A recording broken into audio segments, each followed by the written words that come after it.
Boa tarde, gente. Hoje a gente vai ter um concerto muito bonito na sequência disso aqui, que vocês vão ver como é que a música, ela não tem nada a ver com a partitura. Como assim, não?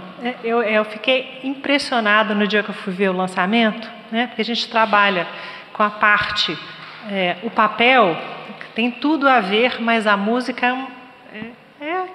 não é a partitura, apesar da gente precisar muito dela, né? No nosso caso aqui, para a difusão de uma obra.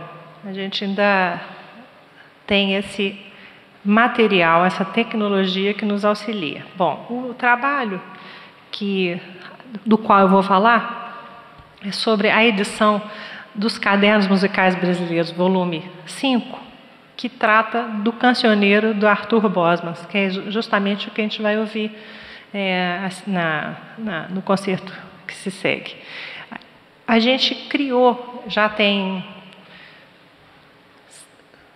7 anos, um programa de extensão que é um selo de edição de partitura e de gravação de obras brasileiras, que a gente nomeou de selo Minas de Som, né? Começou com um projeto de pesquisa, com um grupo de pesquisa coordenado pela professora Margarida Borgoff, e a gente viu que o trabalho de pesquisa ele precisava de um lugar de desembocar o resultado da pesquisa, né? Onde pesquisava repertório, pesquisava aspectos performáticos, e o lugar de divulgação é na extensão. Então criou-se o selo Minas de Som, que tem vertentes de gravação, tem de gravação fonográfica e de edição de partituras. Então a gente está aos trancos e barrancos agora no volume 5, e a gente vai falar sobre o que é feito, né, o que objetiva o trabalho. Então, as etapas de um trabalho de edição, eu pensei em subdividir em 4 etapas, né? Um trabalho inicial de decisão, né? Evidentemente que você deve decidir alguma coisa. Depois você vai realizar a coisa propriamente, em termos de editar, de escrever. Depois você vai trabalhar a publicação, né? Porque aquilo não vai ficar só no computador ou só uma escrita. Ele vai ter que ser publicado para ser distribuído. E depois a própria distribuição. Bom, então, decisões. Primeira coisa é o que editar e por que editar. Então, dentro da proposta do selo Minas de Som, a gente tem um ideal que é de trabalhar a música brasileira, que é muito carente de edições. A gente sabe muito bem disso. Como músicos, estudantes de música, sabemos como a gente tem uma carência de material para trabalhar. A gente trabalha o tempo todo com xerox do xerox do xerox, caindo aos pedaços, emendado, né? Infelizmente. E o repertório estrangeiro a gente tem mais disponibilidade, né? Compra até para a internet e tudo. Hoje a gente já tem umas iniciativas nacionais muito interessantes, e a gente está se colocando também como mais uma dessas iniciativas. Então, da perspectiva do pesquisador, que é aquela pessoa que faz a pesquisa e que deseja divulgar seu trabalho, você teria aqui, no caso das canções do Arthur Bosmans, o que foi feito foi o seguinte: a gente foi desenvolvido um mestrado aqui na Escola de Música com a Lígia Ishitani, e aluna de canto na graduação e depois no mestrado, orientado pela professora Mônica Pedrosa, e ela, naturalmente, foi trabalhar com as canções. E ela, na pesquisa, ela descobriu canções que nunca tinham sido gravadas, que nunca tinham sido editadas. Foi na pesquisa da Lígia. Então, essa localização, esse ineditismo, né, fez com que ela, ao fim do processo, quando a gente começa a se identificar com aquela música, gostar do compositor e começa a fazer parte da coisa. Então ela pensou, fez um projeto e gravou um CD. Tudo isso são passos anteriores à própria edição, mas que definem a decisão de editar. Então, essa é a perspectiva do pesquisador.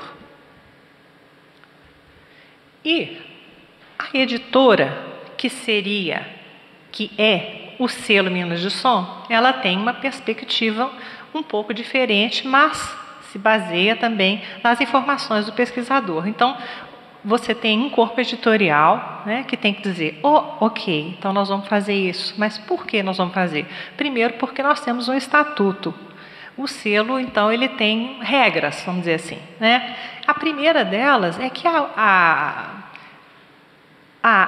publicação, ou seja, a edição e a publicação, elas decorram de um processo de pesquisa realizado dentro da UFMG ou de uma instituição parceira. Ou seja, para auxiliar a gente mesmo, né? Alguém que chega com uma proposta ou a gente procura a pessoa para fazer, né? Porque nos interessa e interessa também ao pesquisador. Então tem esse lado, né? No caso, foi a sopa no mel. Ineditismo da obra. Calhou também de a gente estar no ano de comemoração, o ano passado, de aniversário da Escola de Música, 90 anos. Então, seria uma possibilidade de homenagear um dos compositores que aqui lecionou. Arthur Bosman foi professor importante do nosso quadro docente. Então, a gente teria essa possibilidade, auxiliada pelo apoio financeiro de um projeto que a Lígia escreveu e conseguiu o apoio. Isso é fundamental, porque nós não temos uma renda. Primeiro que a universidade não pode fabricar e vender. Então, a gente não pode vender nas livrarias, né? A gente pode, por exemplo, dentro do nosso estatuto, nós temos uma distribuição para quem trabalhou. Então, eu fiz 300, 400, 500 exemplares. Então, você que editou, você que trouxe para mim o projeto, é o dono, é seu. Então, agora você faz o que você quiser, aí você vende, né? Então, como editor, se eu tenho um editor aqui dentro da escola, eu posso, como editora, vender, mas não é uma venda comercial, tá certo? Isso é da regra federal da universidade. A gente não pode ter produtos vendáveis, né? Ter lucro com venda. A gente teve sempre o apoio aqui da diretoria, todas as diretorias têm sempre nos apoiado, então, mais uma razão para fazer essa edição. Eu tenho aqui tem uma fotografia muito interessante, está até num CD que já foi gravado, que é o Bosmans, com uma orquestra. Ele era maestro, compositor, era professor de composição, e está ali dentro do conservatório, aquela sala de baixo. Quem já foi lá, aquela primeira sala que dá para o pátio, né? Ali ensaiava a orquestra ali. E aqui tem uma pintura que eu achei interessante, porque eu conheço esse pintor, ele já morreu, que é o Petrônio Bax.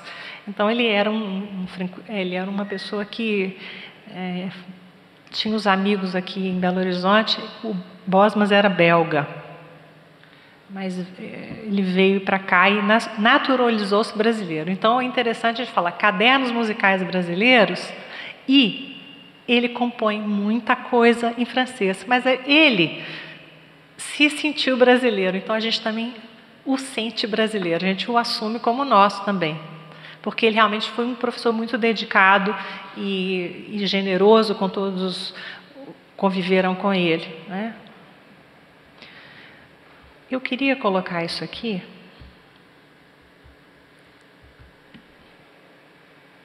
Vamos ver se vai dar certo.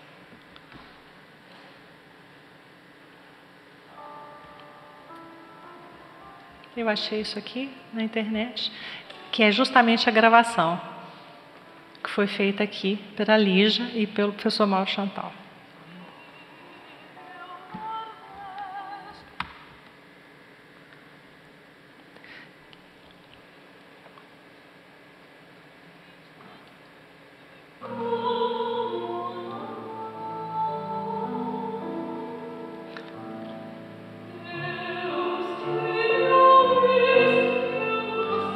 o apoio foi da lei de incentivo.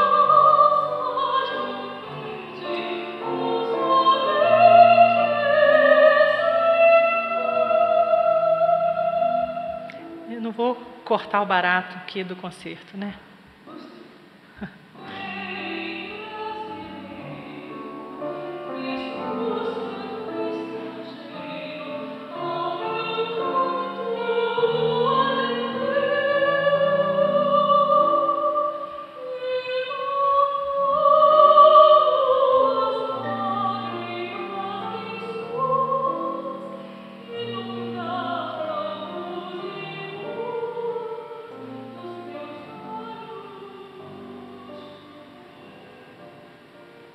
O CD se chama Do Refúgio. Bom, então falamos da decisão, agora vamos falar do processo editorial propriamente dito. Essa parte de busca dos documentais ficou por conta da Lígia, né? Digamos assim, que foi a pesquisadora junto com a sua orientadora. Então, essa busca de fontes primárias, que são os manuscritos, procura primeiro os manuscritos originais, ou seja, autógrafos ou obras, a peça que foi escrita já pelo próprio compositor, fonte primária. Eu posso ter várias, né?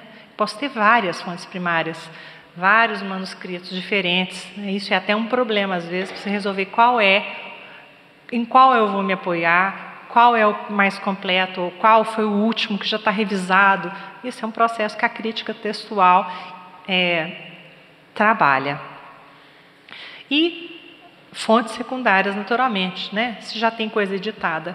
No caso da obra do Bosmas, o que foi obtido, o que nos foi disponibilizado foi apenas um único manuscrito de cada coisa. E alguns nem manuscrito, mas edições que a gente chama out of print, fora já da comercialização, coisas que foram feitas foram feitas na Bélgica por editoras belgas. Então foram 15 canções. A gente teve em mãos também, são obras para canto e piano. A gente teve em mãos também a mesma obra para canto e orquestra. Aí, quando eu vi, falei, ótimo, nós vamos ter dois manuscritos para poder comparar. Mas, ao longo do trabalho, a gente percebeu que a orquestração, ela só poderia nos ajudar se a gente tivesse alguma dúvida harmônica, porque tinha muita diferença. Então, uma coisa é uma coisa, outra coisa é outra coisa. Então, a gente não misturou, não precisou, só alguma coisa de letra. Outras até estavam escritas, a partitura vinha até sem a letra. Como ele era um maestro e trabalhava a orquestração, eu acho que ele usava as próprias obras dele para trabalhar a orquestração, né? Então havia assim, partes incompletas também. Então a gente trabalhou apenas com as fontes. Bom, tendo em mãos as fontes, a gente vai fazer uma avaliação dessas fontes. Como trabalhar com fontes? O que eu vou fazer com essa? Primeiro, a gente tem disciplinas que nos auxiliam a trabalhar com a edição, né? Uma delas é a crítica textual. E ela prevê alguns pressupostos, a gente poderia dizer assim, grossíssimo modo, que a gente tem três tipos de edição. O que é editar? Eu vou pegar o manuscrito e copiá-lo e transformar aquilo depois numa publicação. Isso é grosso modo, né? Então eu teria uma hipótese de uma edição diplomática, que eu vou copiar tudo igualzinho, idêntico. É como se fosse um facsímile, só que ele é editado, né? Eu tenho uma edição interpretativa, que essa é quando ela é baseada num único exemplar. Bom, então eu já achei a minha. E eu tenho uma edição crítica, que é uma que eu interfiro de alguma maneira, corrigindo parte que está faltando. Isso aqui não me parece que é um erro. E quando eu tenho vários manuscritos, eu comparo. Aí eu justifico porque eu escolhi um, porque eu escolhi outro. Só que mesmo uma edição interpretativa, mesmo eu tendo um único manuscrito, pode aparecer esse tipo de problema, ou seja, pode ter alguma coisa que eu considero que é um erro de gráfico, uma distração, né? E um julgamento que eu vou fazer. Então, a interpretativa também tem um componente crítico. Né?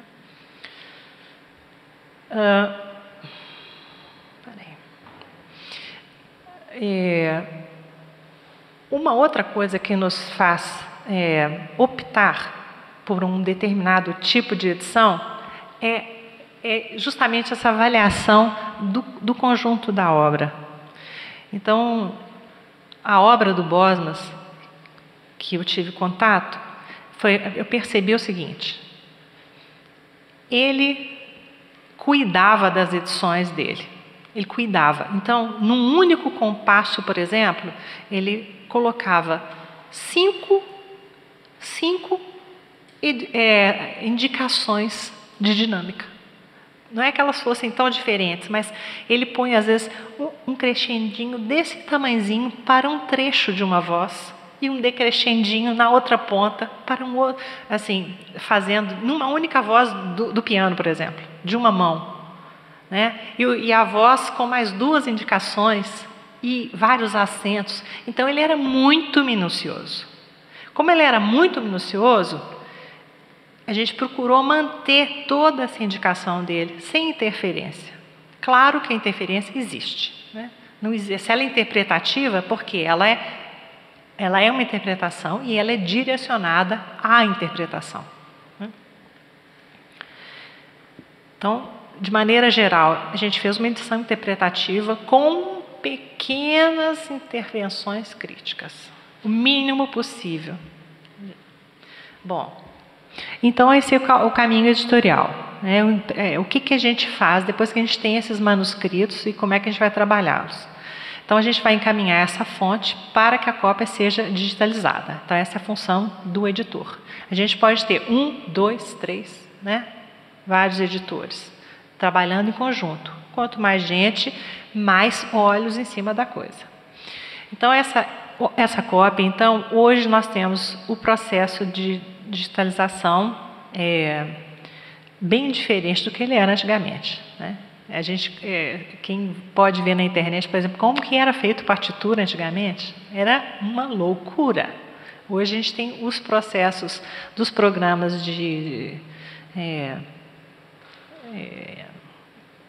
computacionais, né, que são maravilhosos e uma variedade até grande. A gente tem tradicionalmente trabalhado na escola com o Finale, muito em razão do trabalho do professor Cláudio Gel, que foi professor dessa disciplina há muito tempo, montou um laboratório, é um programa um pouco complexo, mas tem uma qualidade de impressão muito boa. Hoje, o Sibelius, ele é considerado também um programa avançado, ele tinha deficiências que foram sendo sanadas ao longo do tempo, e a gente está até estudando também poder trabalhar com o Sibelius, que ele é uma ferramenta de mais fácil acesso e domínio tecnológico, mas a gente está trabalhando com o Finale 14. E depois, então, foi digitalizado, foi feita uma primeira cópia. Então, olha, quem trabalhou para a gente, quem está trabalhando para a gente é o Tiago Gonzaga, que é aluno de composição e que domina muito o Finale. Então, a primeira cópia foi feita por ele, né? Ele age como um editor. Ele tem decisões, não tem como. Então, ele é o primeiro a entrar em contato. E aí, a partir dessa primeira cópia, a gente vai fazer uma primeira revisão para ver o que ele pôs e o que ele tirou. Não, você tirou isso aqui, não é para tirar. Você interferiu nisso, não é para interferir. Você, entendeu? Aí volta com tudo que ele tirou, ou tira algumas coisas que ele pôs da cabeça dele, né? O Tiago foi excelente, ele é um excelente músico, tem que ter um critério muito grande, uma preparação para compreender os elementos de linguagem que estão naquela partitura, né? Não é uma função técnica qualquer, é bastante especializada. Então, aí a gente fez faz então essa primeira revisão geral e a correção. E aí por aí vai, né? Depois você tem uma segunda revisão e uma segunda correção, e depois você começa a passar o pente fino em coisas de formatação. Para começar, a gente tem um padrão que é utilizado, é como se fosse uma editora que tem um tamanho X, né? O tamanho da folha, então ele já é padronizado. As fontes que são usadas para o cabeçalho, para o título do autor, para o título do compositor, coisas que às vezes não tem na partitura, né, original, a gente procura uma data de nascimento do autor, dos dois autores, do poeta e do compositor. Tem um certo tamanho da pauta, né, tem um tamanho da margem, são padrões.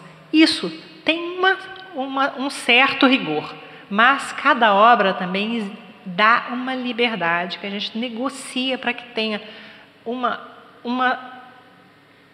padronização, mas existem possibilidades de ajuste bem elevados.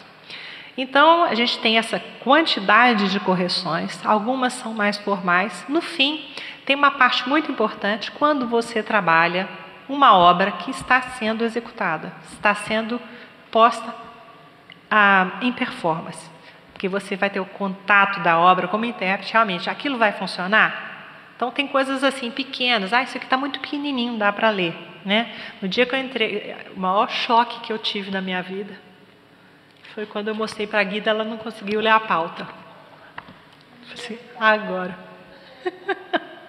Não, mas aí o que aconteceu? É porque a pauta da próxima vez ela vai ter que ser um pouquinho mais grossa, porque ela não aceitou bem o papel. E aí na prova, a gente tem uma coisa terrível dentro da logística que chama prazo. E o prazo é o nosso maior inimigo, né? Porque para fazer uma edição maravilhosa, a gente tem que ter um prazo muito longo.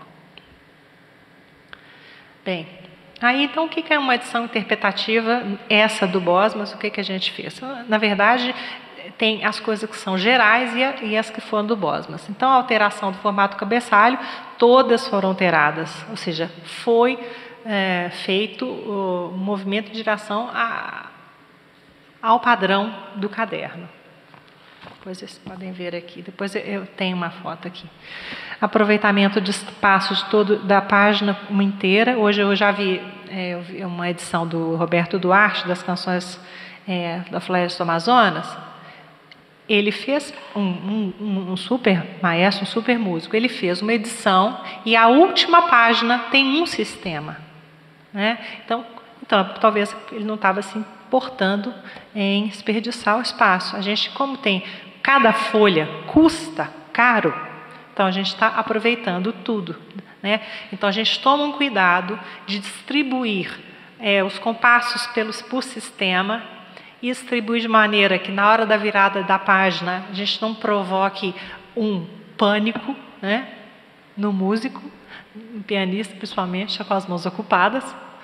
E esse foi um critério que a gente usou, aproveitamento do espaço.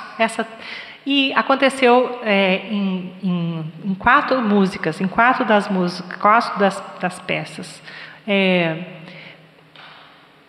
que tinham várias letras. Então, a gente optou por colocar as letras na pauta, porque elas estavam soltas, né? Isso para o cantor é muito desconfortável. Você tem a partitura com a melodia e as letras estão cá embaixo, né? Então, isso é complicado.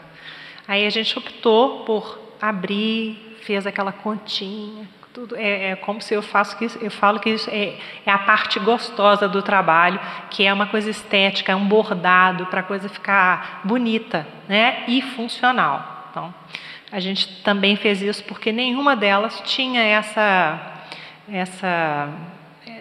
apresentação da letra junto, só a primeira letra. Atualização ortográfica, né, do idioma português, de acordo com a nossa maravilhosa mudança aí, esse acordo ortográfico novo. Outra coisa que a gente passou por escrito, todas aquelas sinais de repetição. E alguns Os autores eles costumam repetir muito determinadas atitudes musicais. Então ele escreve muito oitavas, põe no baixo e ele põe assim,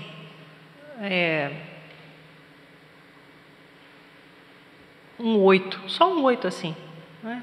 Mais 8, ou então escreve oitava. Então a gente padronizou, pôs esse oitava, ou então quando tinha muito espaço a gente punha as duas notas. Né? Isso foi, a gente trabalhou, o professor Mauro Chantal, que foi o pianista que fez a gravação, foi editor, trabalhou nas escolhas, e eu acho que é muito importante quando tem uma peça para canto e piano, evidentemente que o pianista tem uma importância muito grande nessas decisões, e com a experiência que ele tem, evidente que foi fundamental. Então, agora a gente fez o trabalho editorial, que é um trabalho muito cansativo, longo e perigoso, e não definitivo. Evidentemente, eu espero que não haja muitos, mas evidentemente que vai haver erros, né? Vai haver.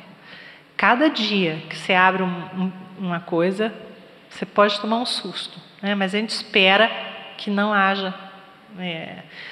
Então, a gente faz um comentário editorial e aponta, bom, isso aqui, essas partituras, elas estão disponíveis em tal lugar, o manuscrito, né?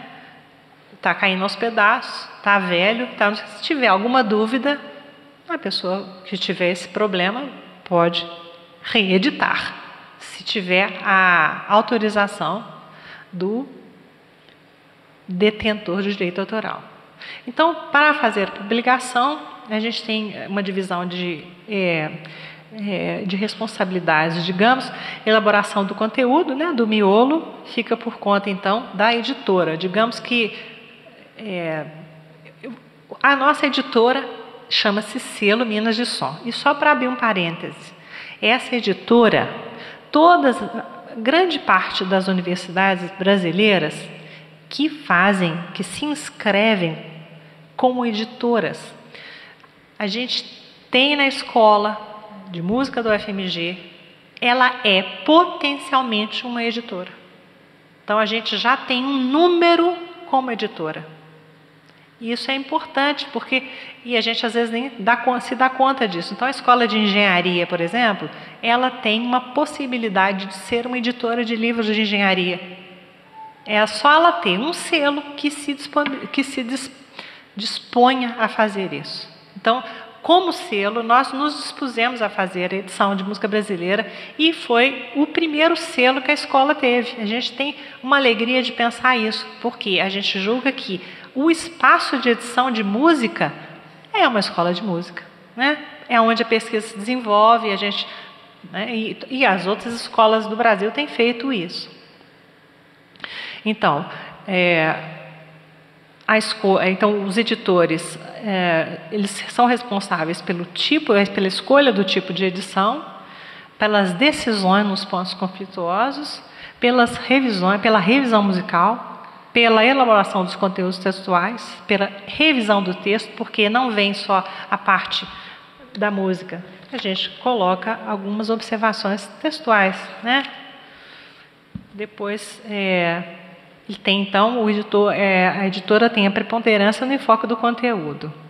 E a editora, editores é uma coisa, agora a editora é outra. Os editores, tem uma confusão de terminologia muito grande e é uma mistura. O editor, ele é responsável mesmo pela escolha do conteúdo, por lidar com cada detalhe do conteúdo. E a editora, ela tem um editor-chefe. Ele só dá uma olhada geral, vê se aquilo cabe, se interessa, né? Então, os editores trabalham com esse conteúdo. E a editora faz essa ok para o editor, né? Que pode ser até de fora da própria editora, e trabalha com essa coisa da forma e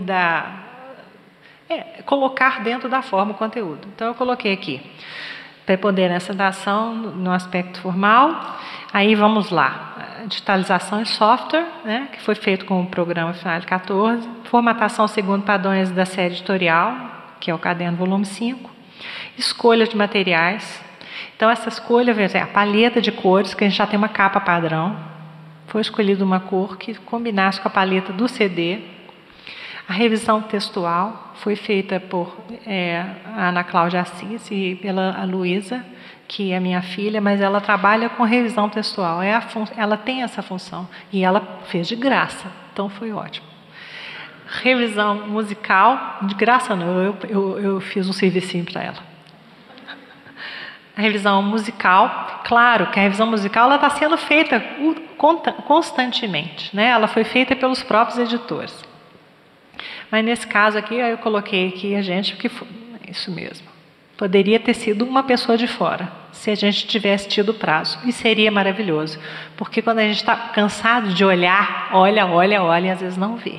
Então, ter um outro olhar é muito bom. Quando a gente tem prazo, a gente procura fazer isso.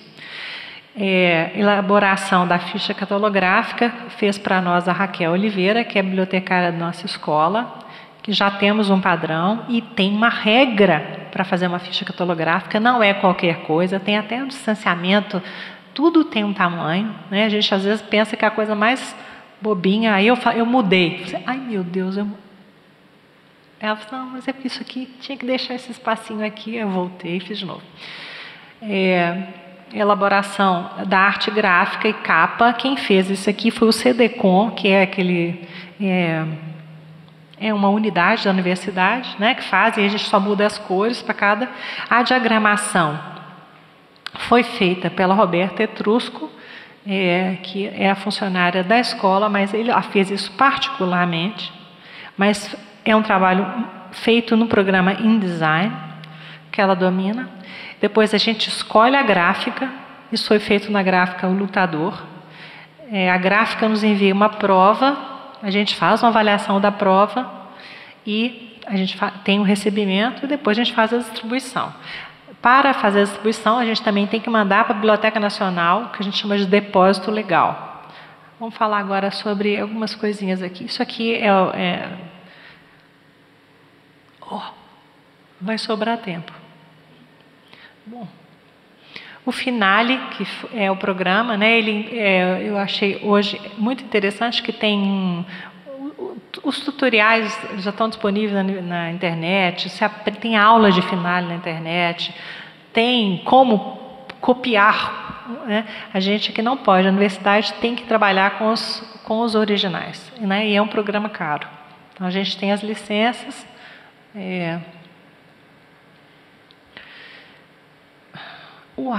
Tá aqui. Bom, eu não vou falar de problema, vou falar só de coisa boa. Aqui tem essa primeira digitalização, essa foi, acho que foi a primeira peça que ele escreveu, a segunda. São duas canções, uma em francês e essa daqui.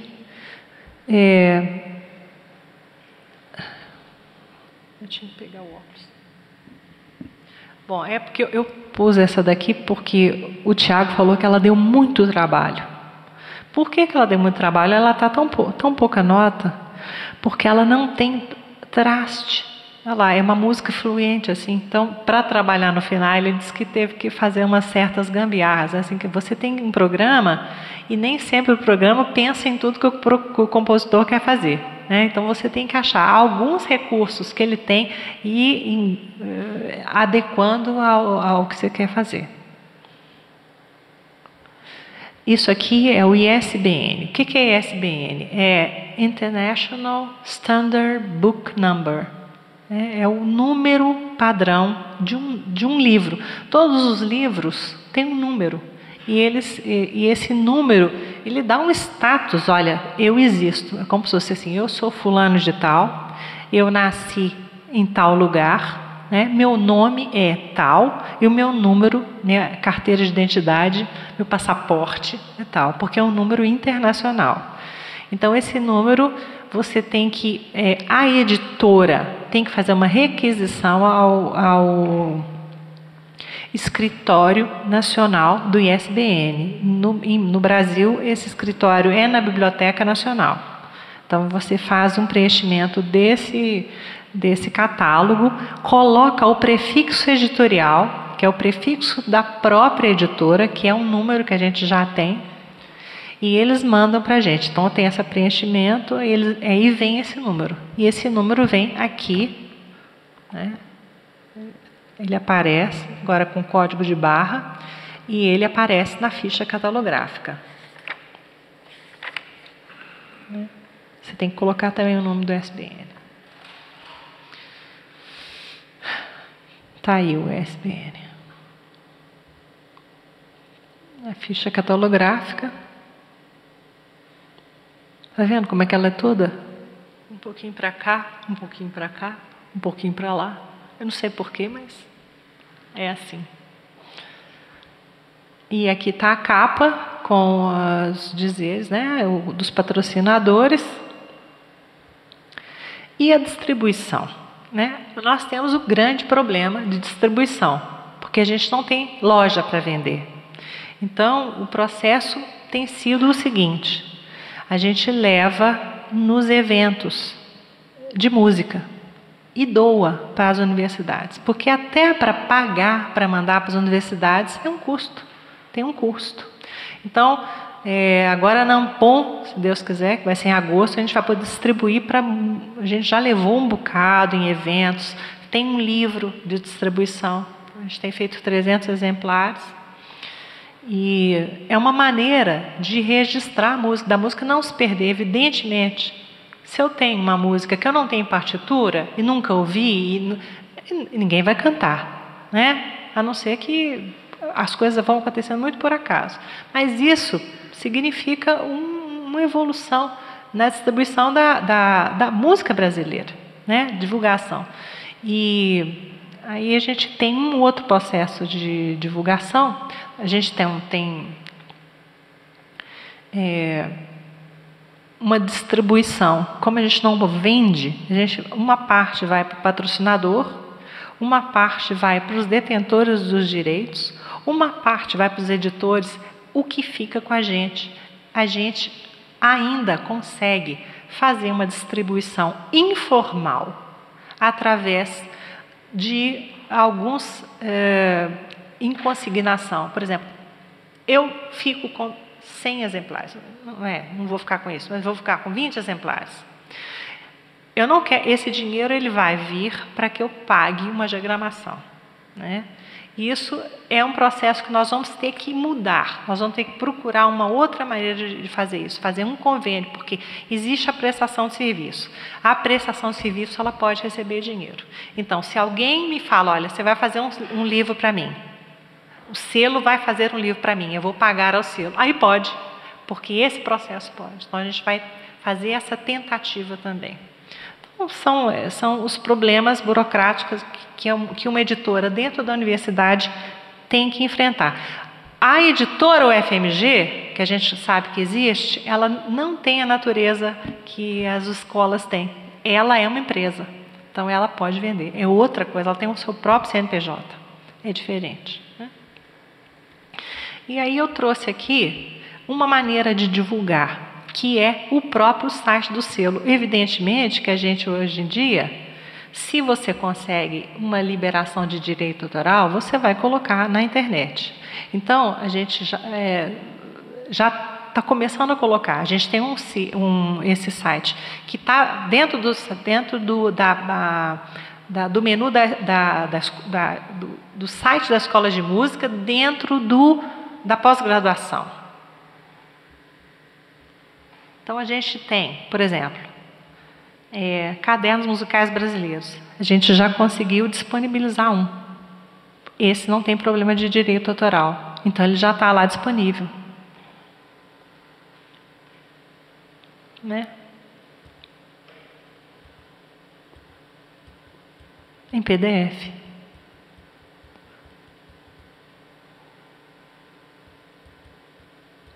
Então, que é o caderno, nem sei qual é esse. 3, né? Então, são as canções de Elza Camil. Se a gente conseguir, com o Jack Bosmans, que é o filho, que ele libere, a gente coloca isso na internet, né? Dentro desse selo, desse site.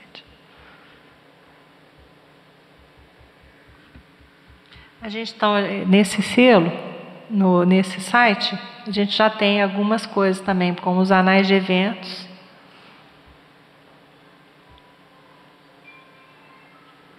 Nossa.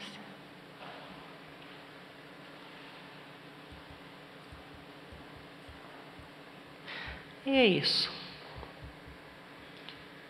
Alguma pergunta?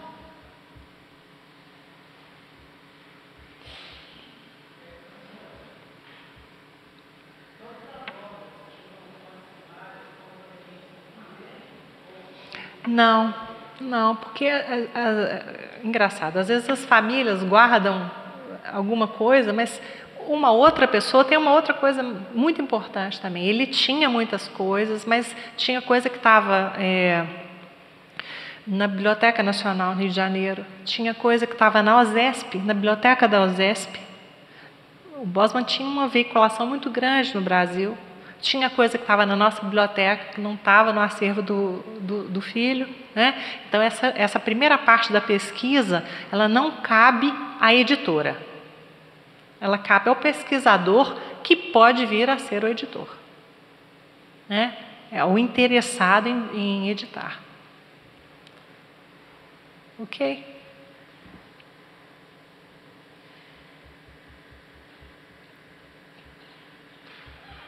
Mais alguma questão? Então, quer dizer, o que nos interessa aqui é mostrar que a gente tem um espaço de publicação, né? Um espaço de divulgação de uma obra. A gente, quando está na graduação, a gente às vezes não se dá conta da importância da partitura, né? Porque hoje em dia a gente... E valorização da música brasileira. Isso que é uma parte que a gente tem batido muito nessa tecla aqui dentro da escola. E ela não trabalha só com canção. O selo já fez um trabalho, vai lançar as próximas coisas. Nós temos já bem encaminhado uma edição do Francisco Braga, das canções do Francisco Braga, que está tudo, já não tem editoras que produzam. Então, Francisco Braga vai ser a editora professora Mônica Pedrosa. As canções de Dinorá de Carvalho, editor professor Flávio Carvalho, da Universidade Federal de Uberlândia, vai fazer essa parceria com a gente. Vai ter uma edição de peças para piano dos compositores contemporâneos da nossa escola, também já está em andamento. E a gente tem já pronto, e falta só conseguir um financiamento, as obras da Carmen Vasconcelos, que foi professora nossa também. Então é isso. Muito obrigada.